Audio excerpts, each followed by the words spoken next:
Thanks for checking out my video today. We're going to be doing a Joycon strap mod, and basically what we're going to do is we're going to remove the little plastic lock that goes on the wrist straps to allow them to operate like they probably should to begin with. So you can see there how easy it is to take the things off. I mean, you're not struggling, you're not doing anything. Very much the way they should have been, especially if you have kids or older people and you're playing certain games like 1-2 switch, where you have to, put these on and take them off a lot during those games. As you can see here, you can put them on backwards.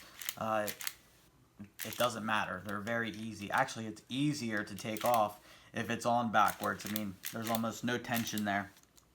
And yeah, so I'm going to show you how to mod these so that you won't have problems with them anymore. So you can see that this one has a lock on it, and it is incredibly tough to get off. Even with these things unlocked, it's very hard to get them off. So basically, what we need to do is, you're going to see 3 screws right there. So we want to start by getting a Phillips screwdriver that's going to fit. And we want to pull the 3 screws out, and they come out really easily. They're not real tight or anything like that. If you don't have a Phillips that small, maybe like a steak knife or something like that with a sharp tip on it would probably work too. Just be careful you don't strip the screws out or you don't cut yourself. And I'm not condoning someone using a steak knife, but yeah. So anyway, we got our screws out. We want to pull this metal rail off, and it can only go on there one way. You can't flip it around and put it on the wrong way. There's a circle that's raised over here, and it has to sit inside of this for you to be able to screw the screws back on. So you can't put that on backwards or wrong.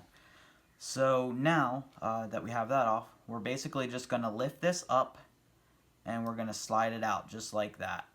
And the reason we have to slide away is because the lock actually sits into the that black plastic part. So put your hand down here, hold the strap so that doesn't fall out, and then you want to just move the strap aside, and you can see there the lock just fell out. If it doesn't fall out, you just separate the strap like that, and then you just want to pull that out there like that. That's it.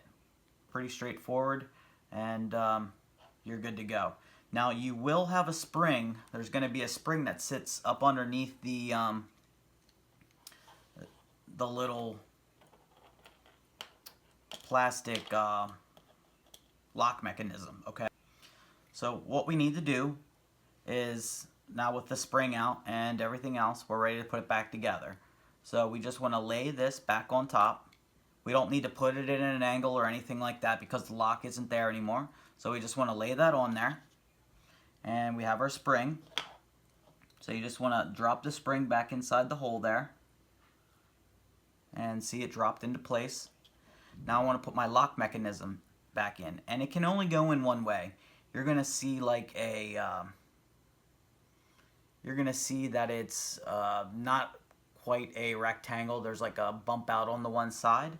That wants to go towards the wrist strap, but with the little nubs facing up. Okay? Just like that. Now we're going to take our rail. We're going to sit our rail back on top. And again, that can only go in one way. Remember, the half-cut circle has to fit in there on the rail. And you're going to see the little nubs from that piece are actually sitting up here. Okay? And when you press down on them, it compresses that spring, and that's it. So we're basically done, guys. All we need to do is take our screws and put those back in, and we're done. So again, I think these are going to be good for kids or older people that might struggle with the wrist straps when they had to put them on prior to you doing this. So I think they're probably going to re-engineer those wrist straps at some point, because it's too hard. They can't expect kids or really anybody. I mean, I saw on the internet some kid had his fingernail all busted up because he was trying to take it off. So you can see it's just like it was originally designed. It just doesn't have the lock. That's the only difference.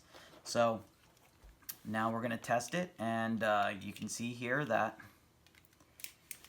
it slides on, stays in place, it's tight, but it slides off very easily.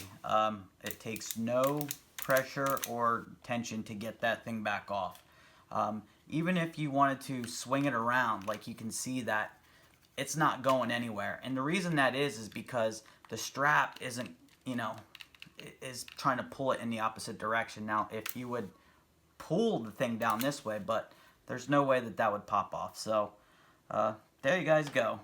Hopefully this helps some of you. If it did, make sure to leave a thumbs up. And if you guys have any questions, leave them down below. I'll see you in the next video.